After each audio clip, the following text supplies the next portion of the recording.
Well, good morning, everyone, and welcome to OnPoynt, a roundtable conversation about the state of the news business with media leaders from around the country. I'm Neil Brown. I'm the president of the Poynter Institute, and today's conversation features a number of media creators, leaders, to talk about a report that Poynter published this week called Values Rising, Trends and Traction in Journalism. And the idea behind the report is to sort of assess where things are, but with a little bit of a counterintuitive take, we hope, that suggests that even though there's been a narrative of trouble for the industry, things are actually starting to trend upward and that more and more people are finding value in journalism. To join us for this conversation, we appreciate you being here. We have Ben Mullin of the New York Times, Mitra Kalita, the CEO and founder of URL Media, Nikita Roy, Knight Fellow with the International Center for Journalists and host of Newsroom Robots, and Spehar, a content creator and the originator of Under the Desk News, a very popular TikTok program. Welcome all. Thanks for having us. Yeah. We're going to have a conversation and mix it up a little bit about the state of the news biz, which I think is often kind of oversimplified in the telling. There's a lot that's troubled, there's a lot that's good, and there's a lot that's necessary, and we hope you can all jump in and have a conversation. Mitra, I'm going to start with you. You can tell us a little bit about yourself, and I think that'll include the fact that you were a senior vice president for digital at CNN. You worked at the LA Times and the Washington Post. You were frankly, looked to me like you were doing some of the work that Mark Thompson's trying to do at CNN today. And you decided to pivot and go to a much more local path for your news. So why don't you tell us a little about yourself and URL and why you made that transition? Sure. Thanks, Neil. You've seen me through some of this. I actually feel like it's worth noting that when I was at CNN is when I met you at Poynter. I had a great career at CNN, and some of the outlets that you mentioned, are household names. Like, I was kind of a good person to have at parties as a result, and was like, I felt, like the pride of my family, and it was hard to get those jobs.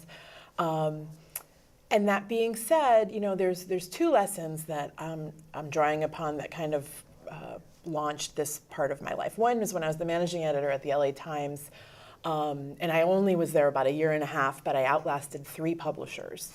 And the reality of ownership really mattering to the journalism you commit, the revenue model that kind of determines the journalism you can commit, just became evident to me every day. And so no matter how hard we worked or how much traffic we drove, unless we could get the ownership and the fundamentals right, nothing I did was going to account for how far behind we were, or digitally innovating and all of that.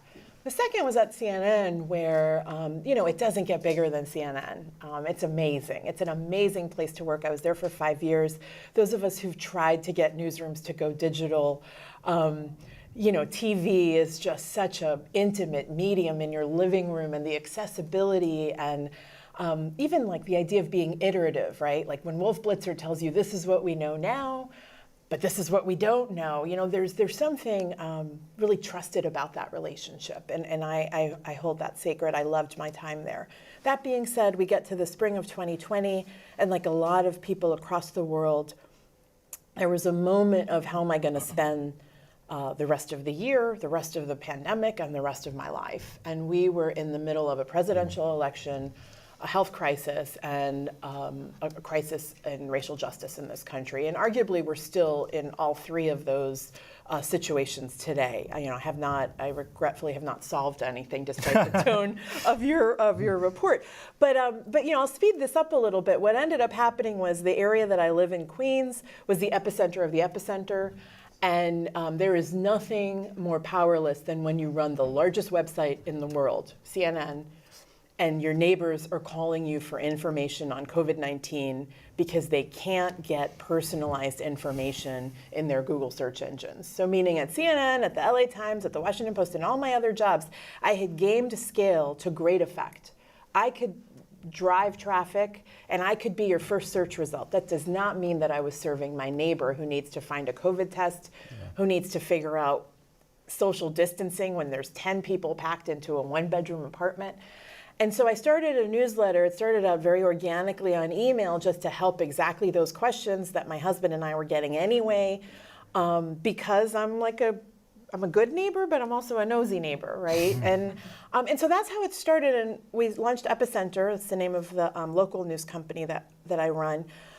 Very quickly, we took off and we felt trusted, but we were certainly not the first Google search result if you looked for a COVID test in Jackson Heights. And so I launched another company, the one you mentioned, called URL Media, as a way of saying, we actually agree that we need scale to succeed. I'm not fighting that. I spent my whole career riding web traffic and scale and finding relevance with readers, but could there be other ways that we leverage trusted messengers like Good Neighbors and the epicenters of the world, newsletters and local outlets that have been serving communities for decades, or startups like ours that were founded during COVID-19, which there's quite a few of us across the country. Could we leverage that scale, which is trusted versus rooted in an algorithm? And that's how URL Media, which stands for Uplift, Respect, and Love, also a positive spin on some of the news that I think is in your report, with that framework of really uplifting our communities and delivering news and information. I always add the "and" information because people don't love news, which we'll get into, I think, a little later in the conversation. Yeah. So what's really both cool and a challenge here is that we think of macro and scale as the way to finance it, and you had that at CNN in LA and at the Post maybe, but in terms of impacting people, you were too far from, the audience was too far from your impact. It's like you serve everybody, you serve nobody, well, right? That's sort of challenge. So one of the themes of the report certainly is how do we get closer to the audiences.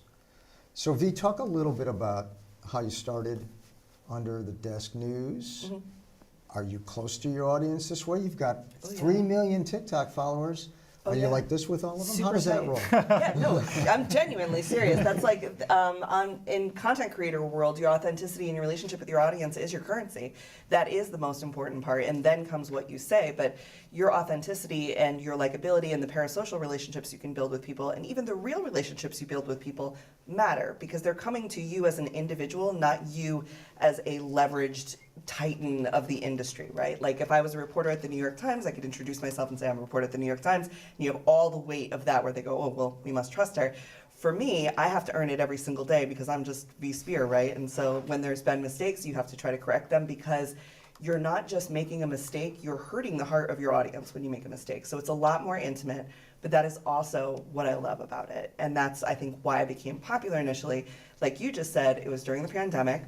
And I started making cooking videos, teaching people how to apply for the PPP loans in shuttered venue, because I'd worked in the culinary industry before. And there was this vacuum of information when it came to like what was going on with independent restaurants and like your regular people. What were the servers gonna do? I remember when the first chef died, we were like, if one chef dies, if one server dies of COVID, we've failed as an industry. And then that quickly changed and people felt abandoned. And this is the sort of vacuum that I was able to fill by saying, hey, there's still people looking out for you. Hey, there's still stuff we can do. My business is built on ads and mutual aid. There have been times in my channel where I will get somebody who Venmos me $500 and is like, could you please buy some lights, right? And I'm like, thank you so much, right? And then I'll be like, oh my God, Dave bought us lights, right? And that building it together is why it is so powerful. And why, for me, I've had like the temptation to leave and like, oh, do I go beyond MSNBC? I worked at Washington Post for a while. I was at LA Times for a while. And it's always come back to like, home is under the desk and it is the community and we've built this together and we all own it. And I think that group ownership and that direct impact, when Dave sent me $500 for lights, he saw that I got lights. When you subscribe to a newspaper, sometimes you feel like they're not listening to you or giving you the information you want, so then you cancel your subscription, you don't care anymore, right? It's not personal. And so I think that's some of the difference in the way that we're funding independent creator content-led journalism online versus the challenges that big media has, because y'all got to come up with more than $500 for lights, you know? Did you have any interest in journalism before? I mean, you were a chef, and suddenly now you're a broadcaster. I've always been really good at went off in your explaining head? things very fast and with a high sense of urgency to serve perfection. I worked in very high-end events in catering and food, and if you watch The Bear or whatever, you know, it's like extremely direct, you have to be perfect, and it's all about service, and I think journalism is that same thing. There's a high sense of urgency, it has to be perfect, it has to be direct, and it is a service. And so when I first started doing it, I was like, I'm not a journalist, and then after a while I was like, it's like when you first don't feel like a chef until you have, like, I don't know, a James Beard Award or something, and you're like, okay, now I'm a chef. It's the same thing. Like, I don't need a Pulitzer to be a journalist. Like, what we're doing is journalism. And then I had this learning curve to be like, okay, if I'm going to be a journalist, what does that mean ethically? What are the rules of this? How do you pull a FOIA request? How do I get J-school education while doing a broadcast every single night and trying to, at that time, work a full-time job? So it was a lot, but again, it was built with community. And I think that's why it has the longevity and the trust and the love that this channel has. We're going to talk a little bit about the sort of kind of creators, journalists, and where they can kind of come together and where they're different. I think it is about breaking the fourth wall.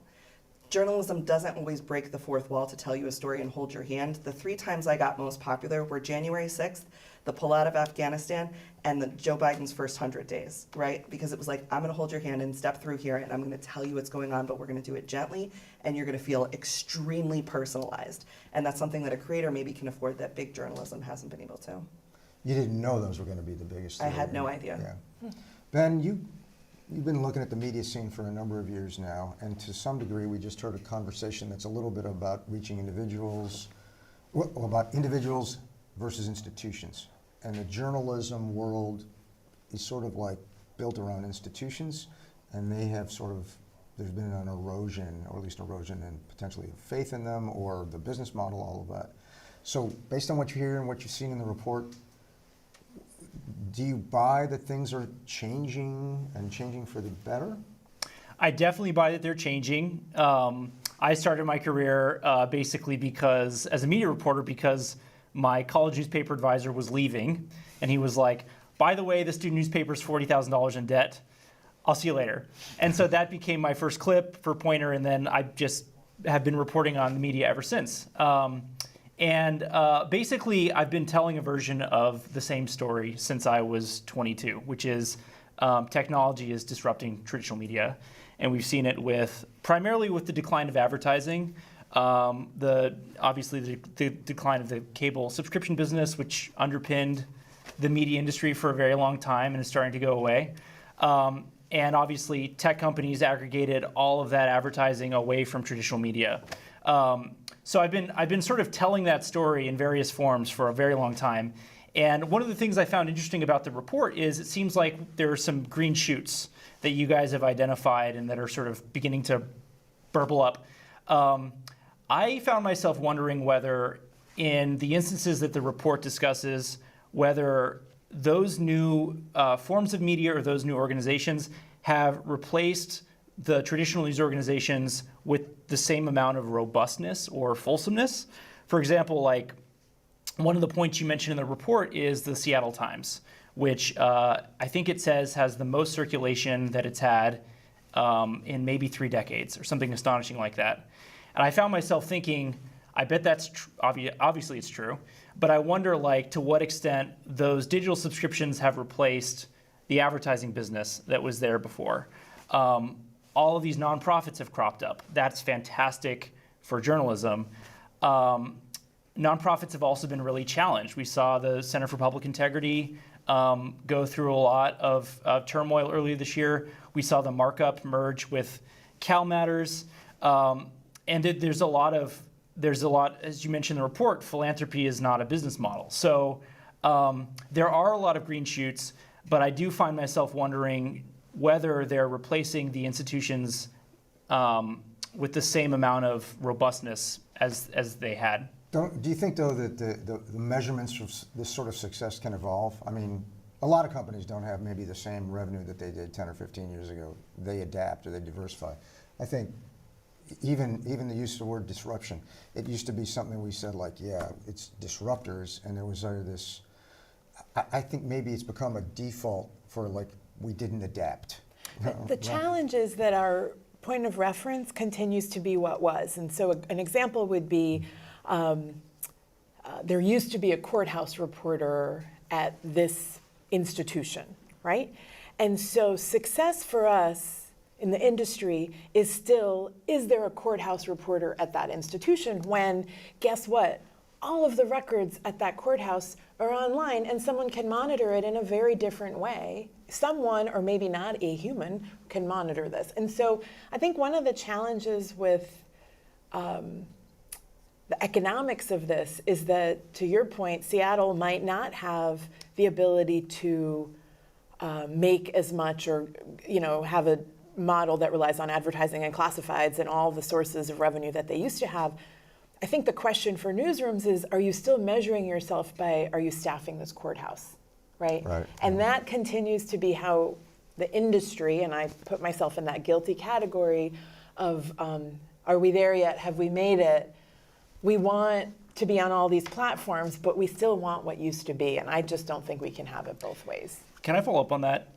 I wonder, and I don't want to suggest like a causal relationship between the greater political environment and the lack of faith in democratic institutions and the decline of traditional media. But you asked that question about like, well, what should be the metrics for success? And if you were looking at the quality of our information ecosystem, I think we can safely say that in many cases, we're in a worse place now than we were 30, 40 years ago, because of all the proliferation of misinformation, because of the rise of partisan misinformation. I wonder if you can use that as a metric, or if that's completely ridiculous. Well, we'll come back. That's a fair question as we get into things of trust in a different way, a different way to sort of measure that. We're very obviously involved with PolitiFact and fact checking and the fight against misinformation. I don't know if we know how much misinformation was around 30 or 40 years ago, but there was some then too. But you mentioned very specifically the changes that technology has brought. Nikita, you've looked at a lot of this for a good long while. So is it wrong to think disruption is either a up or down, or how do you think about the changes in technology and where it's maybe making journalism and news more accessible? It's not so black and white, but I think what's really different about AI is it's fundamentally shifting and transforming not just the news industry, but all industries across the world we're seeing. And for newsrooms specifically, I think the future is more of a human-AI collaboration. And it's not like us versus them. It's not us helping us, or it's only doing bad things. There's a good and bad use of all tools. But for journalism, there are already a lot of use cases and how it's helping newsrooms. So for local newsrooms, there's an example of a Norwegian newsroom called iTromsø. They actually built out a data journalism interface that helps them keep a track of all of the municipal records and summarize government documents that happens every day. Their journalists, it's like a 25-person newsroom, their journalists used to spend about like 2 hours every day just going through all of these records, trying to do the basic tasks of news gathering and finding relevant information. Now, it just takes them like 20 minutes a day. Because of this tool, it's personalized for them, it's personalized based on what they are covering in that region, gives them ideas of what updates must have been there, and that's again helping local newsrooms. And so that's that sort of human AI collaboration that's going to help us find more information and do better journalism. That's exactly what Rune, the product manager who built out this tool, was talking about. They saw record growth in subscriptions, and he said it was not just because they were doing more journalism, it was because they were doing better quality journalism. You spoke about scale, Mitra, and like personalization, and that's one thing that we didn't have at that time with COVID, and I think that's where we are headed towards in journalism, giving our audience what they need when they need it, and that's one of the things that AI is bringing forward. One of the fundamental shifts as well that we need to think about this technology is that AI is transforming the entire user experience with how we interact with our entire information ecosystem. And news is how they get that news now. It's not just static text on a screen. It's moving beyond even videos on social media. It's now conversational experiences. It's experiences where it's through voice interfaces, if you can have a conversation with ChatGPT. So moving beyond where we are right now and the mistakes we've done in the past, what I'm really thinking about is how do we adapt and lead in this technological transformation to create the next interface and way in which people get their news so that we are not left behind. And it's not the tech companies, once again, that change and have a complete control of that information ecosystem, and we are left, because we do operate with a different set of values. And in journalism, that's so important for us to be leading with our values of journalism, of accountability, transparency, and making sure we are giving value. So I think this is also a moment in time for us to think about what is the value that we are giving to people to our audience as news, because you can go to social media, you can go to any of these generative AI search chatbots that are going to give you the news. What's going to draw them and get them to come to your site? So I think it's a lot of different things, but mainly just how do we understand and see how the news ecosystem is going to be changing, and how do we play a role in innovating there? It's a little, obviously, scary from the standpoint of that the very experimentation that's required to do it well. Along the way, people mess up. The very I mean, it doesn't go from, hey, we have this new technology and now it's good journalism automatically, right? I mean, Right. there's a Actually transition sucks period. in the beginning. Yeah, it sucks. Either you don't have the right money to invest in it, you don't have the standards set up, the audience doesn't know what to make of it, and either misunderstands it or tunes it out altogether, and then suddenly at the end maybe there's some really cool stuff like you're suggesting. So how do we balance sort of anxiety and possibility, right? That's the trick. It also requires us to be agile at the moment, and like agility in that industry is something that we haven't been that great at, of sticking to the traditional ways in which things are done, but experimenting and smaller experiments that we are seeing already that people are doing. And that's the way in which innovation with AI is going to move forward in the industry. And we've seen a lot of philanthropic support also for AI projects. The American Journalism Project is doing a lot in helping newsrooms. Over at the City University of New York, we have 25 newsroom leaders from 11 different countries exploring that. And so it's all of these different ways in which we can collectively share also how that's happening and what the success use cases are. But also, as you highlighted in the Poynter report and how Poynter has had that AI ethics policy, having that ethical guideline in place that can help us also talk about how we are using AI and what that transparency looks like.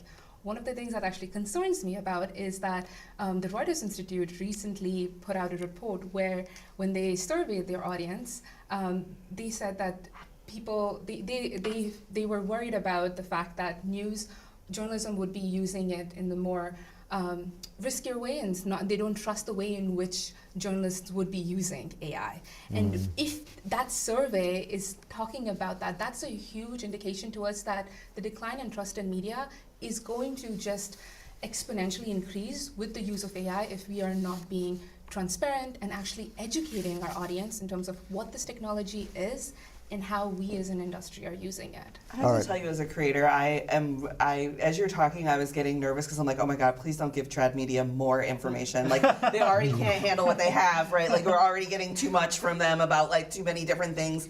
And I think that's the thing that people are coming to social media and creators for, is the fact that there is bias, and it's not this focus on objectivity necessarily and trying to make sure that everything is even, which we see oftentimes as serving the oppressor or validating Trump's claims in many ways. And over the last several years, I would say my perspective looking out on the news as a person who loved watching the news was I just got exhausted by it. I was like, it feels like all they're reporting about is Trump, And then Rachel Maddow, who I love, is just in reaction to Tucker Carlson all the time, which is still just about Trump.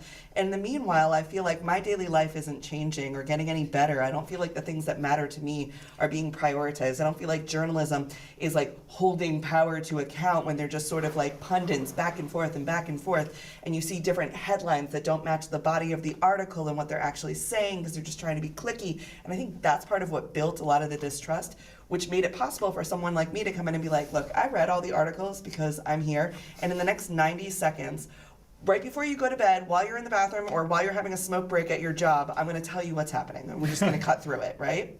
And that amount of time is the amount of time people have for consuming information, which is why I worry that the industry gets like a little too in their head about we need to have more and better, and it's like, no, we need to have more concise, and like, what is newsworthy?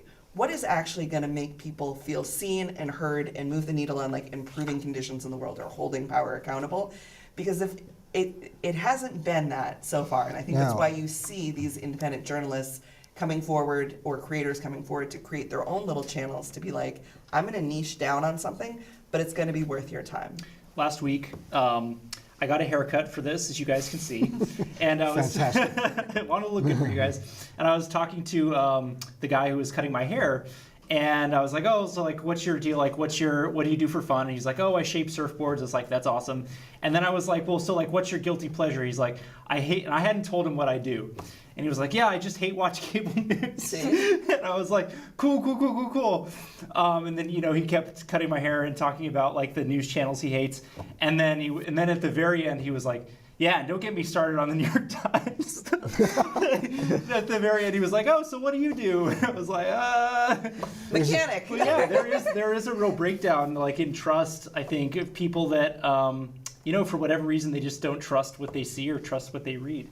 If I were to use it as like going back to the kitchen kind of thing, we used to have glass windows in the restaurant, and like, so you'd be a chef back there, like the workers, and you'd just be looking out in the dining room being like, what are these people talking about? Everything that they think is so important is not that important. And I think watching the news oftentimes feels like that, like from behind the kitchen counter, like perspective where I'm like, those people don't feel like they care about me at all or are seeing me as a whole person, and they're just so worried about each other and like getting each other and having who has the scoop and who has the whatever. And at the in the meantime, it feels like the American public got left behind or felt like they're not smart enough to contribute to it, or, well, if you don't read the New York Times, then you don't get it. When I started working for the Washington Post, we literally put the newspaper in the TikTok so it looked like I was opening the paper and reading it so that they would trust that action is normal. That action is something you can still do to try and like draw that bring those worlds together of like digital media. And no, there was a real reporter and her name was Taylor Lorenz, and it was published right here in black and white, and you should read the whole article, like retraining people because they don't feel invited. And your storytelling format is geared almost, I'm going to even use the word local, I mean narrow to the individual, right? And so this trust definition itself is broad. What does trust mean? What does media mean? As we know, a lot of people just do define it as a shouting match between two cable channels, and that's not really what it is.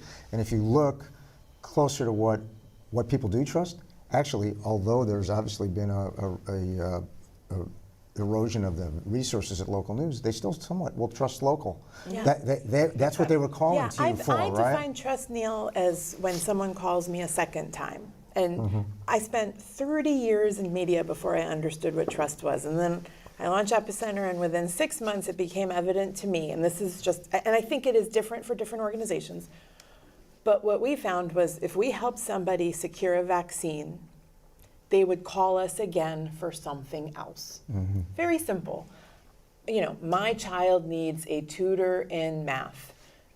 Do you guys have any idea? And it's like absolutely non sequitur in how we define our journalism, right? If we think of my courthouse reporter analogy, or how newsrooms are organized by beats versus what the public turns to us for, and that action of, you helped me once, can you help me again, demonstrates such trust and was very humbling for me, because I realized that the action requires, to your analogy of mutual aid, sort of this, we're in it for each other, right?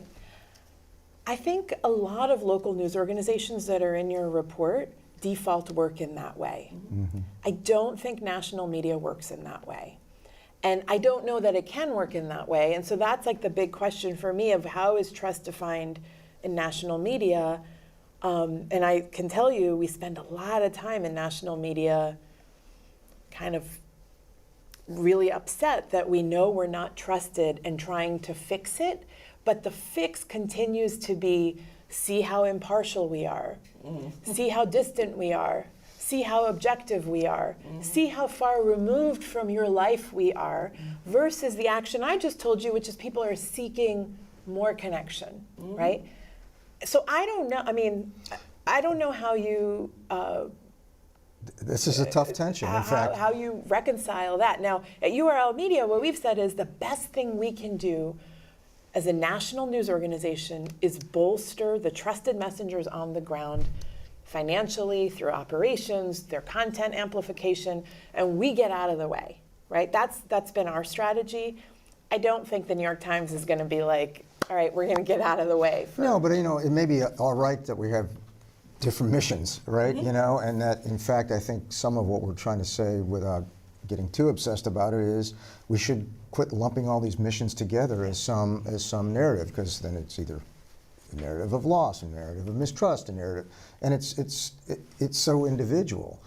And so when you even talk about some of the possibilities with AI, what you just described is journalism and journalists having relationships with their audience. Some of this technology actually puts that relationship at a little bit of a distance. So how do we work on that, I guess? Yeah, I think that's why AI is not here to replace journalists, and it can never do the job of a journalist, because journalism at the end of the day is all about connection with your audience. And when you're able to have that connection, that's when they come back to you.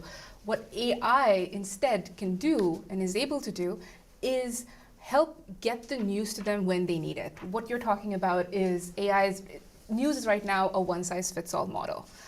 The news you get, there's so much of information that's coming out there, but it's not personalized for you. You are just seeing one particular side of things, the most important stories that might be different from what I perceive as important because of my generation, where I am in life, what stage I am in life right now, what I do. It's completely different from the person sitting right next to me, but we're shown the exact same news. What instead we can do, and what I'm seeing a lot of newsrooms heading towards, is also getting more reversioning of the same content. And so you're having this content now, putting it out in videos, putting them out in summaries, bite-sized information. One thing that I really liked and that just came out this week was The Economist, their app, Espresso. They actually made it free for all students and university students. And so getting that younger generation part of it. But that app is giving you summary of the news, which is what the younger generation really wants. They want summaries, information, and then deep dives are there as well. And then there are podcast episodes and videos all embedded within the app. And in addition to that, they have now also used AI translations to translate their current videos that journalists are already doing in English and making them into different languages. And so they've opened up another channel of reaching Spanish language audience, which was not possible before, but they're able to do that now and reach a wider audience, all at the same time, very well labeled saying AI. When there's translation, when there's summaries, that's all there. And that's how that transparency is built. But I'm enjoying it because I'm getting the news instead of maybe reading that entire article, seeing and getting the most important information from me. And now how do we as an industry start bridging to that personalization? And that requires a lot of conversation and work because it is a technologically complex thing. But there have been successful newsrooms that have. The Times of India is actually one of them. They're seeing a huge increase in their subscribers, their CTRs, everything because of the way in which they've personalized the news. And so how do we start talking about getting that information to audience when they need it? Because we are living in a highly personalized world right now where everything from your Amazon to your Netflix to your Spotify playlist, it's all personalized. What about news, and how do we get that to them? So I think the future is really about innovation, but also that highly personalized nature. if The Economist wanted to reach young people with espresso, they should have done a Sabrina Carpenter. I know. They should have. Trending audience.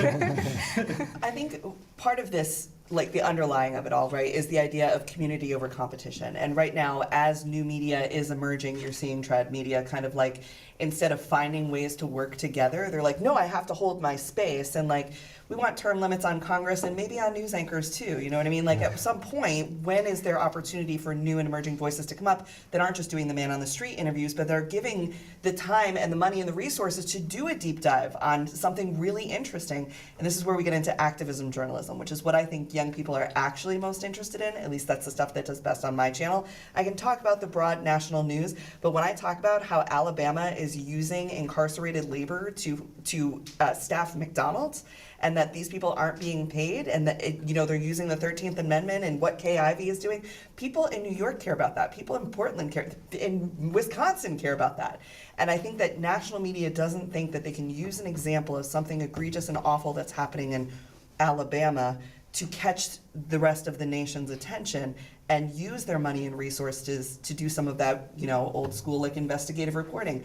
Instead, what we get is 200 content creators are at the DNC, and all of trad media is just talking about, do they deserve to be here or not? Were they paid or not? Are they joking around or not? And trying to find moments where creators are failing as opposed to trying to find moments to collaborate and build that community. Some of it, though, too, is the form by which you offer it. So it's not just in a sense that you read the New York Times, did a TikTok that, that took a stand or that was more, there's something about the storytelling. Can creators and journalists learn from each other a little bit Sure. better? And how do we make that happen? And then how do we spread that around? Maybe it should be more widely I think circulated. MSNBC is doing a great job of this, talking about traditional media. All of their anchors have shows on TikTok, and you see Jen Psaki and you see her studio in the background, and she's like, hey guys, tonight we're going to be talking about this, right? And it makes you feel invited in. Katie Fang does the same thing. They have creators on their shows who are talking about the different beats, if you will, that they are become an expert into certain communities. And you see it at Washington Post. New York Times, I think, just started getting TikToks. But it's about putting a face to the words. If traditional media were to put a little picture of the journalist next to the article, that might help even. We're living in a visual world where people want to see someone and see, is this person like me? Can I use the trust I have for my general community to trust what they're saying or not? And so I think there's a little bit more visual and like inviting people into your homes that needs to happen. But the competition between creators and new media in general, podcasters, whoever, and the legacy media, I think, is what will destroy us more than anything else, because the only person who benefits from us infighting are the editors and managers, and it's really a management problem that I think big journalism has right now, not a talent or journalist problem. There's a lot of creativity, to your point that you just talked about, using the AI to translate, but if you get a manager who comes in and is like, well, let's just cut the talent and go directly with these reports that we've aggregated, that's a bigger danger. And if we're all over here infighting, then they're going to get away with more of that. I was going to say the challenge with we do a lot of video in the manner that you're describing at URL Media, taking traditional news outlets and saying, California Black Voice News has a great story about why Black patients dress up to go to the doctor. Mm-hmm. We put that on video. It goes viral because of the nature of the story. It reaches Black audiences, but of course it's going to reach a whole lot more. Exactly similar to what you're describing. The challenge is that requires a video producer. It requires a level of scale to be successful on Instagram, and then you kind of beget more scale. I think there are other means that are just very disruptive to how journalism is committed that are perhaps smaller examples, but very impactful as well. So, I see a lot of local news outlets having great luck with events, for example, when you're creating you're the convening factor among small businesses in your neighborhood. Climate change, we've done some great reporting on 3 Queens neighborhoods that have higher heat index than New York City's average. How did we show that? Through paintings and destruction in each of those zip codes that were filmed and put up at an art gallery, and people then discussed what they were seeing, but then they discussed, gosh, if we just planted a few more trees in these zip codes, meaning they instantly go to what is the action that's a solution? And it's a very visceral, tangible reaction to a type of storytelling that I think is still pretty uncomfortable to a lot of newsrooms, just because it requires giving up, the inverted pyramid style kind of way that we always do things. But it is then to the form, because It the is the form. material, to some degree, has always been really interesting, but the audience wants it in new different ways. I was going to say, I also think one of the through lines that I noticed in the report is that a lot of these new forms of media or these emerging platforms don't monetize the same rate as previous platforms and media did. So like with TikTok, for example, like I have no personal experience here, but I wrote about this company called The News Movement, which their whole mission was they were going to aggregate a ton of audiences on social media and step 2 ? Step 3 profit. Like that was the idea. That's a little bit uncharitable, but ultimately the business results ended up kind of bearing that out. And like I remember I got a document during the course of my reporting that talked about like how many Instagram subscribers that they had, and in their like weekly update they were like, we have 12 Instagram subscribers paying us like $6 on a monthly basis. And so but obviously there's some cases in which it's like wildly successful, right? Like you mentioned the Washington Post, right? Like really successful. And so I think the big challenge of like the next 10, 20 years on these platforms is going to be, okay, we've been through the pivot to video. We know that didn't work out. We lost a lot of colleagues during that whole period. How can we make it financially viable? And that's a subject that I don't know a ton about, but I imagine you know a lot about. I think you just have to like rest and reflect on where traditional media is, and to your point, what is the value? Like, what is the value? Is the value objectivity? People don't want objectivity. They want to either be affirmed or educated or included or feel like they can build on that story. I think it's like my grandma used to say, skirts can only get so short before the maxi dress is back in, right? News got so removed from the world that now we're getting back into local media. We're like, I would have loved to come to that event. That excites me. I could have made a whole, and then your event, right? You're publishing it. Now I made a TikTok about it. Now somebody else made an Instagram. Now it's on Threads. Now everybody's got it because we felt included in it. And I think that's what we're seeing is this return to the idea of like citizen journalism, peer-led journalism, niche stories, activism. What is it that is actually making people feel included and alive and interested and allowing us to rebuild community, especially after the pandemic, we were all sort of like isolated. And I think after a lot of the Trumpism kind of stuff that's been going on for the last 9 years, we've realized that rugged individualism and hating everybody and being driven by anger and fear and clicks and more fear and more fear and more fear actually just bummed us out. And now we're looking for me to put on a banana shirt every Thursday and tell you silly little things that happened, you know? And it's the banana shirt is intentionally cringy and goofy because it makes people stop and go like, what? Oh, okay, I could rest, I can relax, I can take in information, I can feel not afraid every time the news comes on.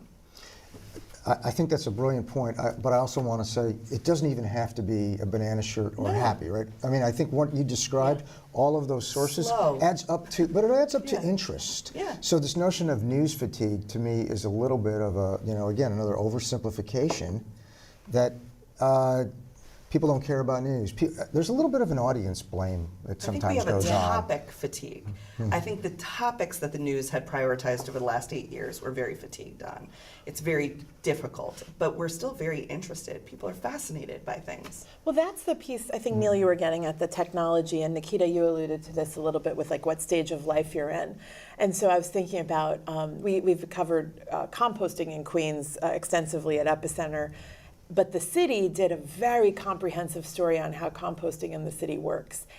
And I didn't need that story until I really needed that story, right? And sometimes when it strikes is not when you need it. It might be years later or when your kid's trying to get into kindergarten. And so there's a lot of news that is not structured in the way that we live our lives. And yet, I'm so grateful, and Ben knows this, every time I hate something in the New York Times, I'll text him. But that's part of the fun, though. Years later, I'm so glad that the New York Times did some comprehensive version of a story, because that's what I turn to when I'm looking for how does this work. I do think, Neil, we're in a moment where that investment in the comprehensive journalism, to me, feels like it's lacking. And I confess, we're not doing a whole lot of it. I mean, we'll do it on like Section 8 vouchers. We'll do it on, kind of to your point, like holding your hand to get you through something right now. I don't know that we're then coming back and doing the step back story. I think the Times does it. I think a lot of the nonprofit outlets that are mentioned in your report do it. But to me, it feels increasingly rare and like something, again, like when I need it, I really need it. Can technology bridge that? Can Yeah, it help that's- more?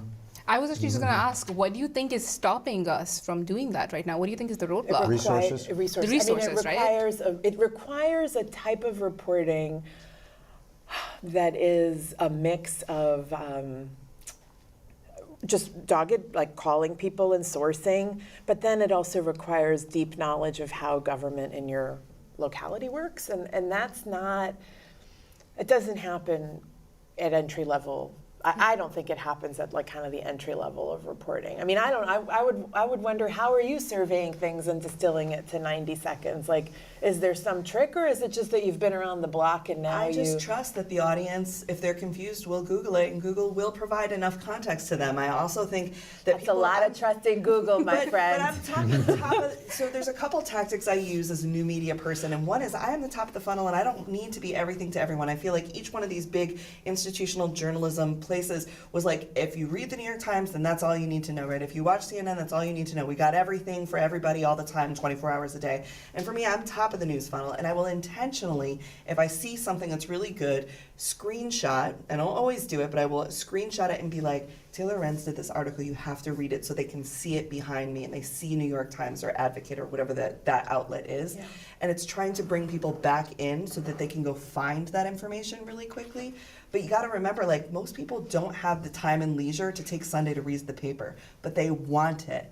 We thought that people had turned their back on America and the idea of patriotism until Kamala Harris put out camo hats and had all the flags, right? And then all of a sudden the leftists were like, maybe I'm gonna put a flag outside, right? Yeah. I think we want so badly to feel like the New York Times is on the side of regular people. I think we want to break down that idea of like, oh, it's them versus us. If the New York Times or some big paper, like the way the Washington Post does often, felt like they were of the people for a little bit, I think people would be excited to read it again and subscribe to it and feel included in it. I think we say that we hate the New York Times because we wish that they loved us and we feel like they don't, you know what I mean? And so, you know, and we have respect for what it is in the institution that it's built, but we want to be included in it. Can I ask you a question? Sure. What do you think would help people feel more included in the Times? I think if y'all like kind of came down to the slums with us for a while, you know what I mean? Like New York Times is like up on their ivory tower all the time, and sometimes their headlines or the stories that they select do appear to kind of like favor this idea of objectivity or lack of bias when there's something that is obviously so egregious that any normal person would assume we have to be on the same side of. People understand that I have biases, and they don't judge me for them, and they don't not follow me for them. It factors into how they receive the information I say. If I'm reporting on trans kids or gay stuff or women's reproductive health, I am a gay woman. They're gonna go, that person has a bias. But it's okay because I wanna hear their perspective because maybe that makes me feel seen or gives me language to talk in my community about the things I feel about these laws and rules that I didn't have the language for before. I think if the New York Times felt like it was more on the side of the people as opposed to like for the intelligentsia, whether that's true or not, that's the perception, I think they would gain a lot more trust and we would see a little bit more open doors for things. And I think there are lots of opportunities for technology right now to help us bridge that gap. And that's about us using the technology not to just get our information to audience, but to use it on ourselves and our reporting and to analyze our own reporting and coverage. So looking at, are we actually having diverse perspectives in our news? And that's one thing that Aftonbladet, one of the largest newsrooms in Sweden, they did an analysis on their entire reporting and saw that they were actually not having that many diverse voices. It was mainly heavily reliant on male sources. And so that's getting them to rethink about their approach. Then you're having at the city over here in New York. They also used ChatGPT, in fact, to look at all of their reporting and see were they covering all of the different boroughs in New York? And they realized that once a reporter actually left Staten Island, they stopped covering that area. That's now an information gap. They did not have that. They did not have the capabilities to do that until something like this was there before. So AI and technology, it's not just a tool that should be used, but it's a tool that can help us uphold and enhance our own journalistic integrity. If you're saying we want to include diverse voices and we are covering our audience and where they are and providing the information, are we actually doing that? And we can analyze that now. And then the second point to that also, coming back to what you were asking Mitra about, is the resources that are there to do these heavy investigative reporting, do these in-depth analysis, if it's possible. There are lots of ways right now to also get and understand, get a quick read on things, do a deep dive and do investigative journalism by lots of tools right now to help you put together a FOIA, step-by-step walk through how things are doing. A lot of AI tools to help you with research and deep dive into long documents. And I think that's another point that I think we should be talking about as an industry is AI literacy. Upskilling an entire workforce on AI, because this is a fundamental shift. The same way in which you were coming onto the internet and there were new ways to Google, you now have a new way in which AI can help you. And a lot of what the news industry is having to deal with right now, and a lot of the bad use cases and the stuff that made it onto the headlines, was because people did not have a good understanding of how exactly this technology was working and what are the bad and good uses of it. Because like any technology, there is a bad way in which to use it. There are good ways to use it, but you need to understand how it works, what are the right ways, and you need somebody to hold your hands through that and walk you through that process. It's actually a bit deceiving because when you go onto a tool like ChatGPT right now and you ask it, it's so convincing and you think whatever and the way you're asking it things, it's right. But there are ways in which you have to be using these tools. There are people who are spending a lot of time in newsrooms who are deeply invested into that technology. How do we harness that knowledge and build institutional knowledge within your news? I mean, I think we clearly have to be able to share some of these little examples that break it down into much smaller and digestible steps. Because again, I tend to think anytime we go macro, it's tricky. And I also think, interestingly, it's not, I like sometimes say, you know, create, don't convert. Like, I don't know, you have to make the New York Times into something that's not, or you be the New York Times, that there's room for so many things in between. You mentioned events, or I believe you could cover a beat through Instagram or TikTok if you wanted to dedicate that. That would require those video producers to have some different kind of skill. Well, let's talk about the video, right? Because my videos are very, like, direct to camera. The place that I spend the most money is in content moderation, because people don't actually, they'll watch me and they'll believe me because we built that trust, but they will immediately go to the comments to decide how to feel and what to do next. Yeah. And I think that is something that AI is helpful with, like content moderation in general, and like trying to help people understand, you know, how to behave. But we're not going to change people's behavior. They're going to mirror what they think is cool or what they think is best. And for me right now, the biggest concern is, like, yes, the way that creators and new media feel like trad media looks down on them and it creates all this infighting and like ickiness that doesn't need to be there. But also the fact that no matter what I say, the thousands of people in the comments who are probably not experts on whatever we're talking about are going to come with authority into those comments and tell people how to behave. And there's a lot of like fear around how you receive the information and then what you do with that information. You may hear a news story and have an initial reaction to it, but then you go to the comments and you're like, oh no, oh wait, no, I'm not, like, oh no, I changed my mind. I want to be like this way about it. So we've started writing news articles almost as scripts. So how do you combat, this came up because of the migrant issue in New York City. So guess who has a lot of feelings about migrant issues in New York City? Migrants themselves. So we're covering Jackson Heights, an immigrant community, and we would get comments like, well, I came in the right way, so why are these people getting a hotel room? And it was a very othering kind of conversation. And so instead of, you know, giving that oxygen or breaking that down in some type of news article, we literally said, what if we just armed our communities with how do you respond to this? And so our writer, Felipe de la Hoz, basically wrote like a script of, well, we should examine what you mean by the right way entering the United States under asylum is a perfectly legal way to Right. enter the United States, right? So again, like using the explainer format, but making it way more conversational and in a way where I've taken those talking points and have had to deal with misinformation on WhatsApp or in my neighborhood or in my family groups, and it suddenly armed our communities. Because what we're worried about, and I think local news outlets see this a lot, is that by the time it gets to the comments that you're describing, we're already in a hyperbolic, polarized conversation. Usually when I'm covering things, there's still what I call like a nuanced place where I might be able to save the discourse somehow. Because it's not yet at that stage where Right. people are just It's going gone. to disengage, right? I think that's an area that by the time national news catches up to that, it feels like 6 months have gone by. It feels very late. And in many ways, that type of intimacy or trust that is breeding our conversations feels long gone. And I just wish there was a way to bridge that, whether it was explainer, policy conversations. You know, this might be very lofty, but I do feel a disconnect between what I'm hearing and how I'm seeing that addressed nationally. The last thing I want to bring up is your guys' union. You need a stronger union. We see so much of the dissemination of His this union, industry. I don't get one. I know, but I'm saying, right, the Writers Guild and whatnot, like, there's so much to the union power that new media and people outside of that sphere are interested in and could be helped building coalitions to build a stronger industry together. But when we reach that gate, they're like, until you have a byline, you don't get to be in the media. Until you're on staff, you don't get to be in the union.